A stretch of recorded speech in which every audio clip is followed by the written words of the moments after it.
Hello everyone, welcome to this tutorial. Friends, today I want to show you how to check our mobile is hacked or not.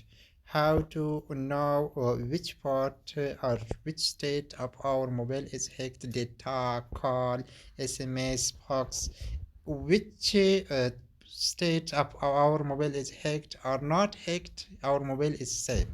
Okay, just click on phone. Here just type star hash 67 hash, click on OK button.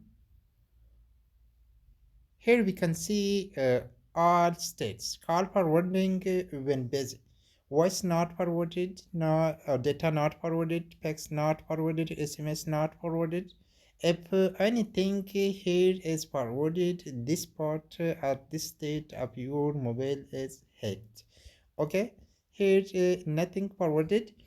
But when we see some part or some state of our mobile is hacked, how to disable it? Just type hash 002 hash. Click on OK. This code, all forwarded part of your mobile will be disabled. Thank you for watching.